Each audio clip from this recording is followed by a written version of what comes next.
திருச்சிற்றம்பலம்.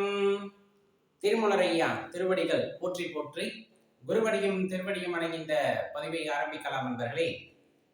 யார் சிவபெருமானை வழிபடலாம் அப்படிங்கிற அந்த கேள்வி சிவ வழிபாட்டுக்குள்ள வர்றவங்களுக்கு இருக்கும்.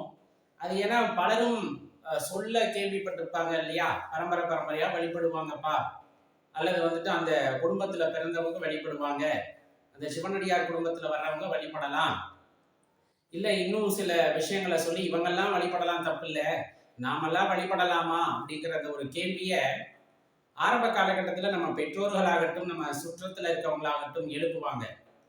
நம்மெல்லாம் வழிபடலாமா, நீ பாட்டுக்கு போய் வழிபடுறையே, அதுக்கான முறை தெரியுமா, அதுக்கான வழிமுறைகள் தெரியுமா அப்படின்னு நிறைய விஷயத்த கேட்கும் போது நம்மள பலருமே குழப்பம் அடைஞ்சிருப்போம். இது ஏதாச்சும் தப்பாயிருச்சுன்னா, சொல்லும் போது எப்படி சொல்லுவாங்கன்னா, அந்த வழிபாடு ரொம்ப சுத்தமான வழிபாடுவாங்க, ஏதாச்சும் தப்பு ஆகி போச்சுன்னா, ஏதாச்சும் ஒண்ணு கிடக்கு ஒண்ணு ஆகி போயிட்டா என்ன பண்றது அப்படிங்கிற அந்த வார்த்தைகளை பிரயோகப்படுத்துவாங்க.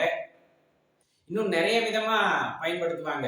சுடுகாற்ற வாழ்ற சாமிங்கிறாங்க, நீ பாட்டுக்கு திருநீரை பூசிக்கிட்டு காவிய கட்டிக்கிட்டு சாமியாரா போயிடாத, இந்த மாதிரி நிறைய விஷயங்களை பேச கேள்விப்பட்டிருப்போம்.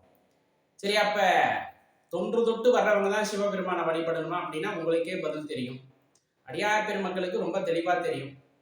மனிதனாக பிறந்தாலும் சரி, மிருகங்களாக பிறந்தாலும் சரி, பறவைகளாக பிறந்தாலும் சரி, கல்லானாலும் சரி, மண்ணானாலும் சரி, எம்பெருமான் இறைவனை வழிபடுவதற்கு தகுதியானவர்களே அப்படிங்கிறத நம்ம உணர்ந்து கொள்ள வேண்டும். வழிபாட்டிற்கு இலக்கணம் இருக்கிறதா அப்படின்னா, தீட்சை வாங்கினவங்க முறைப்படி வழிபாடு செய்வாங்க. தீட்சைனா என்னன்னு தெரியாது, அது வாங்கணுமா இல்லையான்னு கூட எனக்கு தெரியாது அப்படின்னு நினைக்கிறவங்க, அப்பா அப்படின்னு கையை தூக்கி தலைக்கு மேல வச்சு கூப்பிட்டா போதும். அவருடைய நாமாவளியை சொல்லணும்னு அவசியம் இல்லை, சிவபெருமானே அப்படின்னு சொல்லணும்னு அவசியம் இல்லை. உன்னோட உண்மையான அன்பால இரு கையும் கூப்பி தலைக்கு மேல வச்ச அப்பா அப்படின்னு அன்பாலையோ, அம்மா அப்படின்னு அன்பாலையோ நீங்க அழைத்தா போதும், அழைத்த குரலுக்கு ஓடோடி தனது அருட்கருணையை பொழியக்கூடிய ஆற்றல் எம்பெருமானுக்கு மட்டுமே உண்டு அப்படிங்கிறத நம்ம நிறைய பேர் உணர்ந்திருப்பாங்க. 5 வயசு 10 வயசு 15 வயசு இந்த மாதிரி அந்த வயது வேறுபாடு கிடையாது.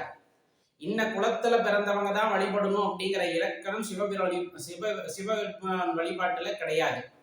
அதே போல பெரியோர் சிறியோர் கீழோர் மேல் அப்படிங்கிற அந்த எந்த வேறுபாடும் எந்த வழிபாட்டுல கிடையாதுன்னா சிவ வழிபாட்டுல கிடையாது அப்படிங்கிறத நிறைய நம்ம உணர்ந்திருப்போம். அதுதான் உண்மையும் கூட. யார் ஒருவர் உண்மையாக அன்பு வைக்க தெரிந்தவரோ, யார் ஒருவர் தான் கொண்ட பக்தி மேல் உறுதிப்பாடு உடையவரோ அவரெல்லாம் சிவ வழிபாடு செய்ய தகுதியானவரே. இந்த வழிபாட்டிற்கு வேற வேற முறைகள் சொல்லப்பட்டாலும் நம்ம எல்லாருமே யாரைத்தான் வழிபட போறோம் அப்படின்னா எம்பெருமான் இறைவனை மட்டுமே வழிபட போகின்றோம் அப்படிங்கிறது உண்மை. பஞ்சாட்சர மந்திரத்தை உபதேசம் வாங்கினவங்க சொல்றாங்க அப்படிங்கிறதுக்கும், பஞ்சாட்சர மந்திர உபதேசம் வாங்காம அந்த மந்திரத்தை சொல்லக்கூடாது அப்படிங்கிறதுக்கான விதிமுறைகள் இருந்தாலும், அப்பனை நினைச்சு எந்த தவறும் இருந்தாலும் சரி பொறுத்தருள் இறைவா அப்படின்ட்டு அப்பான்னு சொல்லிருங்க, முடிஞ்சு போச்சு. பஞ்சாட்சர மந்திரத்தை நமக்கு தெரிந்தவாறு சொல்லலாம், அதுல தப்பு வந்துடும் தவறு வந்துடும் அப்படியெல்லாம் கவலைப்பட வேண்டாம். அதுல எந்த தப்பும் இல்லாம அப்பா வழி நடத்துவார். முறையான அந்த வழிமுறைகளை பின்பற்றி போகணும்னு உங்க மனசு சொல்லுச்சுன்னா போய் சமய தீட்சை பண்ணிட்டு அதுக்கப்புறம் தீட்சை வாங்கி பண்ணலாம். இல்ல நான் உண்மையாலுமே அன்பு காட்ட தெரியும், அவர் மேல அன்பு பொழிய முடியும் அப்படின்னு நினைச்சா மனசார வழிபாடு செஞ்சோம்னா அதை மனதார ஏற்றுக்கொள்ளக்கூடிய ஆற்றல் எம்பெருமானுக்கு உண்டு. நம்ம குருவியா இருந்தாலும் சரி, நாயா இருந்தாலும் சரி, குரங்கா இருந்தாலும் சரி, சிவலிங்கத்துக்கு முன்னாடி போய் கையெடுத்து வணங்கி நின்றுட்டா மோட்சம் கிடைச்சிருமா. நிறைய இடத்துல பார்த்துருப்போம். இன்னைக்கு செயற்கை தொழில்நுட்பம் எல்லாம் வளர்ந்துருக்க காலத்துல நம்ம அந்த என்ன சொல்றது, இந்த போட்டோவை எல்லாத்தையும் அனிமேட் பண்றாங்கிறதெல்லாம் இங்க இல்லை. முன்காலத்திலே நம்ம நிறைய பார்த்துருப்போம். நாய் போய் கையெடுத்து வழிபடும், குரங்கு போய் கையெடுத்து வழிபடும். அப்ப அதுக்கெல்லாம் யார் சொல்லி தந்தா, யார் உபதேசம் செஞ்சா அப்படின்னு பார்த்தா இறைவன் ஆட்கொண்டால் எல்லாம் வரும்.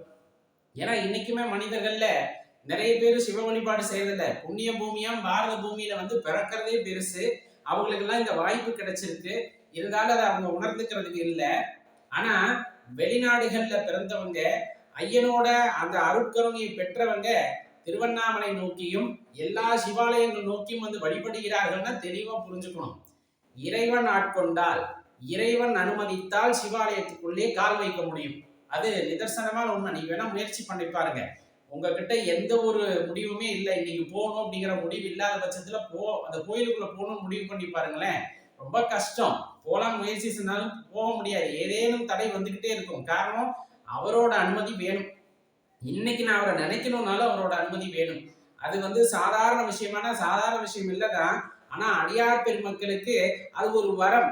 அதை வந்துட்டு வாய்ப்பாவோ அதை ஒரு கருணையாவோ நினைக்கிறத விட அது அவர்களுக்கான வரம். அப்பனை நினைக்கிறது அவ்வளவு பெரிய வரம். எப்ப மந்திர ஜபம் சொல்லி அப்பா முன்னாடி வந்து எதைச்சும் கொடுத்தாதானே வரம்.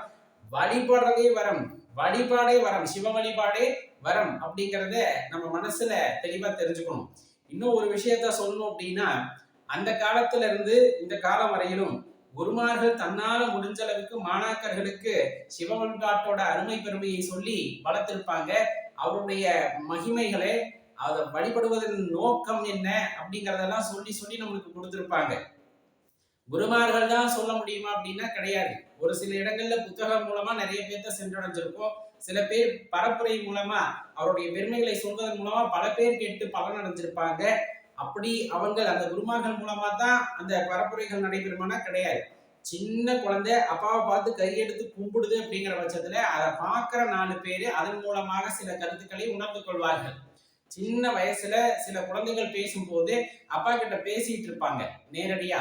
அப்ப அந்த வெகுளித்தனத்தை உணர்ந்து கொள்ளலாம். அப்ப இறைவனுடன் பேசுவதற்கு அன்பு மட்டும்தான் முக்கியங்கிற போதனை உங்களுக்கு கிடைக்கிறது அப்படின்னு அர்த்தம். ஒரு குறிப்பிட்ட வயசுல நம்ம அடைகின்ற பக்குவம் அப்படிங்கிறது இறைவன் கொடுத்தது. அப்ப இன்னார்தான் சொல்ல வேண்டும், இன்னார்தான் சிவ வழிபாட்டை பற்றி பேச வேண்டும் அப்படிங்கிறதையெல்லாம் தாண்டி அப்பனுடைய பெருமைகளை பேச வேண்டும் என்பதற்கு இலக்கணம் கிடையாது. இன்னார்தான் பேச வேண்டும் என்ற அடிப்படை கிடையாது. யார் ஒருவர் இறைவனின் மகிமையை உணர்ந்தவராக இருக்கிறாரோ, யார் ஒருவர் அந்த இறைவனின் அன்பை உணர்ந்தவராக இருக்கிறாரோ அவர் பேசலாம். அடியேன் கூற வருவது, நீங்கள் உங்களுக்கு தெரிந்தவர்களுக்கு இறைவனுடைய அருமை பெருமைகளை சொல்லலாம், தவறில்லையே.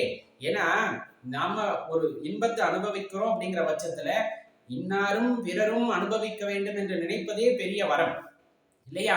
அப்ப நாம் உணர்ந்த சில விஷயங்களை அவ்வாறே சொல்லாவிட்டாலும் சிவ வழிபாட்டிலிருந்து என்ன அனுபவங்கள் கிடைக்கும் அதை நீ வந்துட்டு உணர்ந்து பார் அப்படின்னு ஒருத்தருக்கு சொல்றோம் அப்படின்னா அந்த இடத்துல நீங்களே குருஸ்தானத்துக்கு உயர்ந்து விடுவீர்கள். அப்ப நம்மளால முடியுது அப்படிங்கிற பட்சத்துல யாரையும் திணிக்க வேண்டாம். தெளிவா தெரிஞ்சுக்குங்க. இறைவனுடைய அருட்பார்வை இருந்தா தான் அவங்க சிவ வழிபாட்டுக்கு வருவாங்க. ஒருவேளை நீங்கள் குருவாக இருந்து ஒருவருக்கு உதவ வேண்டும் என்று இருக்கிறது என்ற பட்சத்திலே யாரேனும் உங்களிடம் அப்பனுடைய மகிமைகளை பேச துணிகிறார்கள் அல்லது முனைகிறார்கள் அப்படின்னா அவர்களுக்கு நீங்கள் அறிந்த விஷயங்களை சொல்லலாம். நான் அறிந்ததே கொஞ்சம் தானே அப்படின்னு நினைச்சாலும் அந்த கொஞ்ச விஷயமும் மற்றவர்களுக்கு உண்மையாக இருக்கும் பட்சத்தில் போய் சேர்கின்றது அப்படின்னா அதை விட பெரிய பாக்கியம் இந்த உலகத்தில் இல்லை. நீங்களும் மிகப்பெரிய குருவாகத்தான் இருப்பீர்கள் என்பதை தெரிந்து கொள்ளுங்கள். சிவாய நம.